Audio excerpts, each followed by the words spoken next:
கர்த்தர் மோசேக்கு கொடுத்த நியாயப்பிரமாணங்கள் மிக மிக முக்கியமானவை. இந்த நியாயப்பிரமாணத்திலே மிகவும் முக்கியமான பிரமாணங்கள் 10 கற்பனைகள் என்று சொல்லப்படுகிற இந்த 10 முக்கிய பிரமாணங்களாகும். இதுவே நியாயப்பிரமாணத்தின் மிக முக்கியமான சட்டதிட்டங்கள். இந்த 10 கற்பனைகள் யாத்திராகமம் புஸ்தகத்திலே 20ஆம் அதிகாரத்தில் 2 முதல் 17ஆம் வசனங்கள் மட்டும் காணப்படுகின்றன. இந்த 10 கட்டளைகள் என்னவென்றால், முதலாவது கட்டளை, உன் தேவனாகிய கர்த்தர் நானே, என்னையன்றி உனக்கு வேறே தேவர்கள் உண்டாயிருக்க வேண்டாம். இரண்டாவது கட்டளை என்னவென்றால், மேலே வானத்திலே கீழே பூமியிலும் பூமியின் கீழ் தண்ணீரிலும் உண்டாயிருக்கிறவர்களுக்கு ஒப்பான ஒரு சொரூபத்தையாயினும் யாதொரு விக்கிரகத்தையாயினும் நீ உனக்கு உண்டாக்க வேண்டாம். நீ அவைகளை நமஸ்கரிக்கவும் வேண்டாம், சேவிக்க வேண்டாம். உன் தேவனாய் கர்த்தராய் இருக்கிற நான் எரிச்சல் உள்ள தேவனாயிருந்து என்னை பயக்கிறவர்களை குறித்து பிதாக்களுடைய கிரமத்தை பிள்ளைகளிடத்தில் 3ஆம் 4ஆம் தலைமுறை மட்டும் விசாரிக்கிறவராயிருக்கிறேன். என்னிடத்தில் அன்பு கூர்ந்து என் கற்பனைகளை கைக்கொள்ளுவர்களுக்கோ 1000 தலைமுறை மட்டும் இரக்கம் செய்கிறவராயிருக்கிறேன். மூன்றாவதான கட்டளை, உன் தேவனாகிய கர்த்தருடைய நாமத்தை வீணிலே வழங்காதிருப்பாயாக. கர்த்தர் தம்முடைய நாமத்தை வீணிலே வழங்குகிறவனை தண்டியாமல் விடார். நான்காவது கட்டளை, ஓய்வு நாளை பரிசுத்தமாய் ஆசரிக்க நினைப்பாயாக. 6 நாளும் நீ வேலை செய்து உன் கிரியெல்லாம் நடப்பிப்பாயாக. 7ஆம் நாளோ உன் தேவனாகிய கர்த்தருடைய ஓய்வு நாள். அதிலே நீயானாலும் உன் குமாரனானாலும் உன் குமாரத்தியானாலும் உன் வேலைக்காரனானாலும் உன் வேலைக்காரியானாலும் உன் மிருக ஜீவனானாலும் உன் வாசல்களில் இருக்கிற அந்நியனானாலும் யாதொரு வேலையும் செய்ய வேண்டாம். கர்த்தர் 6 நாளைக்குள்ளே வானத்தையும் பூமியையும் சமுத்திரத்தையும் அவையில் உள்ள எல்லாவற்றையும் உண்டாக்கி 7ஆம் நாளிலே ஓய்ந்திருந்தார். ஆகையால் கர்த்தர் ஓய்வு நாளை ஆசீர்வதித்து அதை பரிசுத்தமாக்கினார். 5வது கட்டளை, உன் தேவனாய கர்த்தர் உனக்கு கொடுக்கிற தேசத்தில் உன் நாட்கள் நீடித்திருப்பதற்கு உன் தகப்பனையும் உன் தாயையும் கனம் பண்ணுவாயாக. 6வது கற்பனை, கொலை செய்யாதிருப்பாயாக. 7வது கற்பனை, விபச்சாரம் செய்யாதிருப்பாயாக. 8வது கட்டளை, களவு செய்யாதிருப்பாயாக. 9வது கட்டளை, பிறனுக்கு விரோதமாக பொய் சாட்சி சொல்லாதிருப்பாயாக. 10வது கட்டளை, பிறனுடைய வீட்டை இச்சியாதிருப்பாயாக. பிறனுடைய மனைவியையும் அவனுடைய வேலைக்காரனையும் அவனுடைய வேலைக்காரியையும் அவனுடைய எருதையும் அவனுடைய கழுதையும் பின்னும் பிறனுக்குள்ள யாதொன்றையும் இச்சியாதிருப்பாயாக என்றார். இஸ்ரேல் தேசத்தார் எகிப்திலிருந்து வெளியேறிய சில நாட்களில் தேவன் கொடுத்த 10 பிரமாணங்கள் இவைகளே. இது 10 கட்டளைகள் என்று அழைக்கப்படுகிறது. இது தேவன் மோசேக்கு எழுதி கொடுத்த 10 கற்பனைகள். இந்த 10 கற்பனைகளே 2 கற்பனைகளை எழுதி தேவன் மோசேயுடைய கரங்களிலே கொடுத்தார். அவன் இந்த 10 கற்பனைகளை கீழே இஸ்ரவேல் ஜனங்கள் கூடியிருக்கிற இடத்திற்கு கொண்டு வந்து அவன் அவர்களுக்கு அதை வாசிக்கிறான். ஜனங்கள் எல்லோரும் இந்த உடன்படிக்கையை 10 கற்பனையை அவர்கள் நாங்கள் அதன்படி நாங்கள் கீழ்ப்படிவோம் என்று சொல்லி அங்கே தேவனோடு கூட உடன்படிக்கை பண்ணுகிறார்கள். அது மாத்திரமல்ல, இது 10 கற்பனைகள். இது தவிர மோசே மலையில் இருந்த நாட்களிலே அவர் இன்னும் 600க்கு மேற்பட்ட கட்டளைகளையும் பிரமாணங்களையும் அவர் மோசேக்கு எழுதி கொடுக்கிறார். இவை எல்லாவற்றையும் நாம் யாத்திராகம புஸ்தகத்திலும் லேவியராகம புஸ்தகத்திலும் உபாகம புஸ்தகத்திலும் வாசிக்கிறோம். நாம் நம்முடைய ஜீவியத்தில் இந்த பிரமாணங்களை பின்பற்றி நாம் நடக்கிறவர்களாக காணப்பட வேண்டும். தேவன் கொடுத்த இந்த 10 கட்டளைகள் தேவன் கொடுத்த 600க்கும் மேற்பட்ட அந்த பிரமாணங்களின் சுருக்கமாக காணப்படுகிறது. ஆகவே நாம் தேவனாய் கர்த்தரை மாத்திரமே நாம் தேவனாக ஏற்றுக்கொண்டிருக்க வேண்டும். நாம் அவரை மாத்திரமே நமஸ்கரிக்க வேண்டும். நாம் அவருடைய நாமத்தை வீணிலே வழங்காதிருக்க வேண்டும். ஓய்வு நாளை நாம் பரிசுத்த நாளாக ஆசரிக்க வேண்டும். தேவனாகிய கர்த்தர் கொடுக்கிற தேசத்திலே நம்முடைய நாட்கள் நீடித்திருப்பதற்கு நம்முடைய தகப்பனையும் தாயையும் கனம் பண்ண வேண்டும். கொலை செய்யாதிருப்பாயாக, விபச்சாரம் செய்யாதிருப்பாயாக, களவு செய்யாதிருப்பாயாக என்கிற இந்த பிரமாணங்களை நாம் பின்பற்ற வேண்டும். பிறனுக்கு விரோதமாக பொய் சாட்சி சொல்லாதிருப்பாயாக என்கிற பிரமாணத்தை நாம் பின்பற்ற வேண்டும். பிறனுடைய வீட்டை இச்சியாதிருப்பாயாக, பிறனுடைய மனைவியை இச்சியாதிருப்பாயாக, அவனுடைய வேலைக்காரனையும் அவனுடைய வேலைக்காரியும் அவனுடைய எருதையும் அவனுடைய கழுதையும் பின்னும் பிறனுக்குள்ள யாதொன்றையும் இச்சியாதிருப்பாயாக என்பது இந்த 10 பிரமாணங்களாகும். பிறனுடைய வீட்டை நாம் இச்சியாதிருக்க வேண்டும். பிறனுடைய மனைவியை இச்சியாதிருக்க வேண்டும். அவனுடைய வேலைக்காரனை விதமாக அவனுடைய சகல காரியங்களையும் பிறனுடைய யாதொன்றையும் நாம் இச்சியாதிருக்க வேண்டும் என்பது 10வது பிரமாணமாக காணப்படுகிறது. ஆகவே இச்சை என்பது தேவனுக்கு பாவமாய் காணப்படுகிறது. பொய் என்பதும் பொய் சாட்சி சொல்வது என்பதும் தேவனுக்கு பாவமாய் காணப்படுகிறது. களவு என்பது தேவனுக்கு பாவமாக காணப்படுகிறது. விபச்சாரம் என்பது அது ஒரு பெரிய தேவனுக்கு பாவமாய் காணப்படுகிறது. மனுஷனை தேவன் உண்டாக்குற மனுஷனை கொலை செய்வது அது மகா பெரிய பாவமாக காணப்படுகிறது. அது மாத்திரமல்ல, தகப்பனையும் தாயையும் நாம் வயது சென்றவர்களாகும் பொழுதோ அல்லது தகப்பனும் தாயையும் நாம் கனம் பண்ணாமல் அவர்களை அசட்டையாய் நாம் நடத்துவதோ அல்லது அவருடைய வார்த்தைக்கு நாம் கீழ்ப்படியாமல் இருப்பதோ நம்முடைய ஆயுஷ் நாட்களை அது குறைப்பதாக காணப்படுகிறது.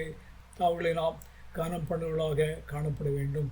அது மாத்திரமல்ல, ஓய்வு நாளிலே நாம் தேவனுடைய ஆலயத்துக்கு சென்று அதை பரிசுத்த ஓய்வு நாளாக ஆசரிக்க வேண்டும். ஏனென்றால் கர்த்தர் 6 நாளைக்குள்ளே வானத்தையும் பூமியையும் சமுத்திரத்தையும் அவர்கள் எல்லாவற்றையும் உண்டாக்கி 7ஆம் நாளிலே ஓய்ந்திருந்தால் கர்த்தர் ஓய்வு நாளை ஆசீர்வதித்து அதை பரிசுத்தமாக்கினார். ஆகவே ஓய்வு நாளை நாம் பரிசுத்த ஓய்வு நாளாக ஆசரிக்க வேண்டும்.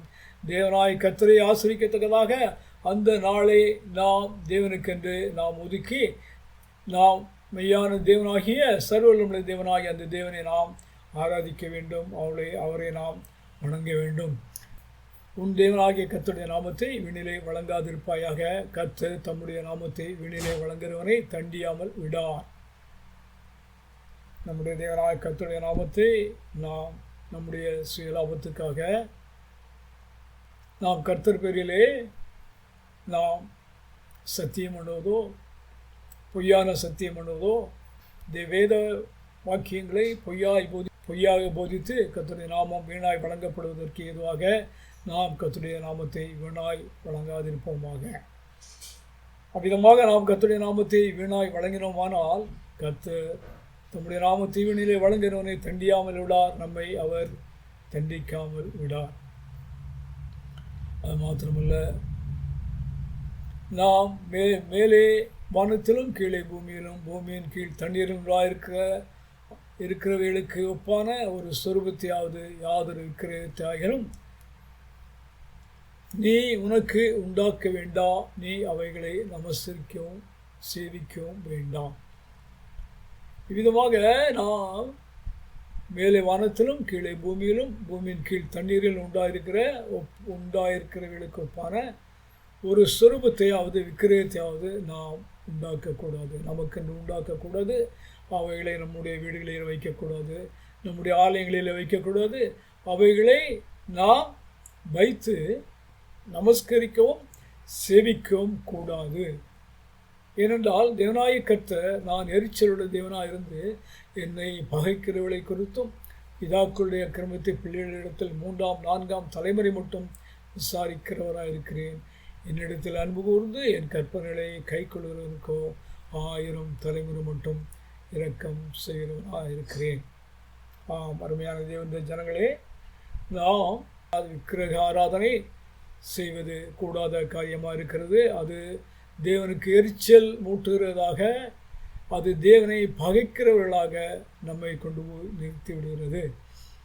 அப்படியே நாம் விக்கிர ஆராதனையை செய்யும் பொழுது அவர் இந்த அக்கிரமங்களை நம்மிடத்தில் மாத்திரமல்ல, நம்முடைய பிள்ளைகளிடத்தின் 3ஆம் 4ஆம் தலைமுறை மட்டும் விசாரித்து அவர்களை தண்டிக்கிறவர்களாய் காணப்படுகிறார். ஆனாலும் கூட அவரிடத்தில் நாம் அன்பு கூர்ந்து விக்கிர ஆராதனைக்கு விலகி நாம் மெய்யான தேவனாகிய அந்த தேவனை நாம் வணங்கும் பொழுது அவர் என் கற்பனைகளை கைக்கொள்ளுக்கோ 1000 தலைமுறை மட்டும் இரக்கம் செய்கிறவனாயிருக்கிறேன் என்கிறார்.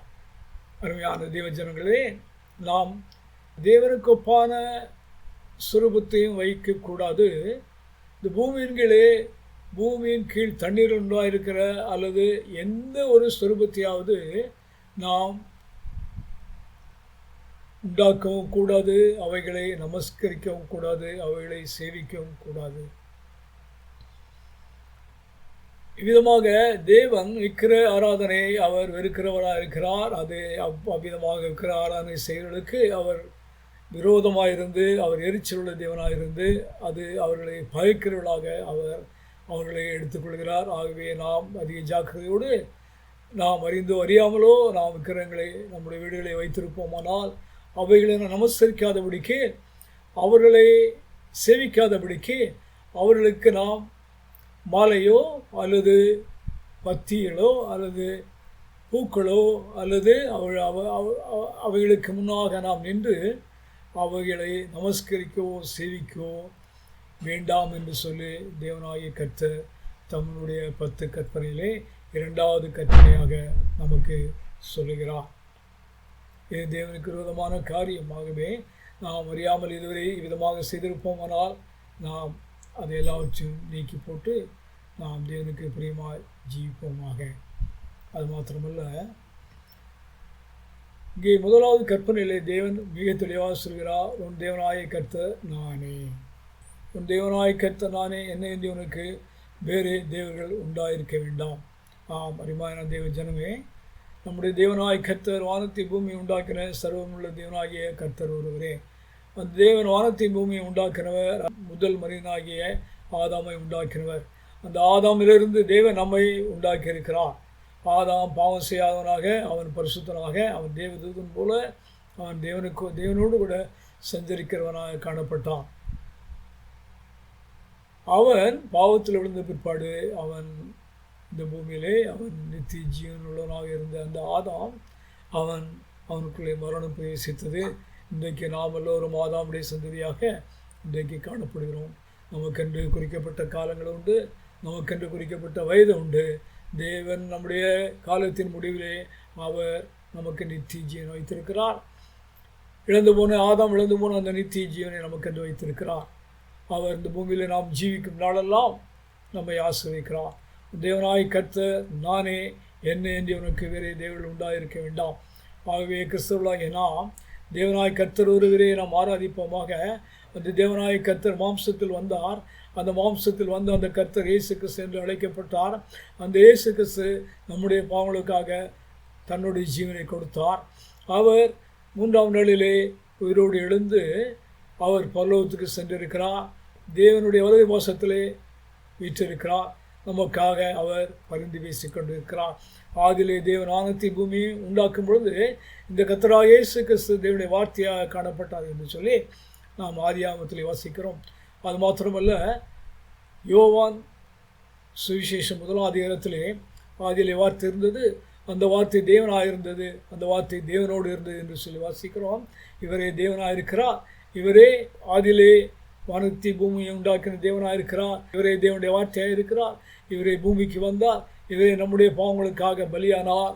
இவர் மாம்ச சரீரத்திலே வந்து அடிக்கப்பட்டு மரித்து அடக்கம் பண்ணப்பட்டு 3ஆம் நாளிலே உயிரோடு எழுந்து வானத்துக்கு சென்று பரலோகத்திலே தேவனோடு கூட தேவனுடைய வலது பாசத்திலே உட்கார்ந்து கொண்டிருக்கிறார். இவர் தேவனுடைய தற்ஸ்வரூபமாக இந்த பூமியிலே காணப்பட்டார். தேவன் அன்பாகவே இருக்கிறார். அதே அன்பின் ரூபமாக அந்த ஆண்டவராகிய இயேசு கிறிஸ்து இந்த பூமியிலே காணப்பட்டு உங்களுடைய பாவங்களுக்காகவும் என்னுடைய பாவங்களுக்காகவும் இந்த சர்வ உலகத்தின் பாவங்களுக்காகவும் அவர் தன்னுடைய ஜீவனை கொடுத்து நமக்கு நித்திய ஜீவனில் அவர் தந்திருக்கிறார். அருமையான தேவஜனமே, நாம் இப்பொழுது பார்த்து கொண்ட பிரகாரமாக இந்த 10 கற்பனைகளை நாம் கைக்கொள்வோமானால் நாம் ஒரு நாளும் இது என்னவென்று நாம் தியானித்து இதே நம்முடைய வாழ்க்கையின் வழிகாட்டுதலாக வைத்துக்கொள்ள வேண்டும்.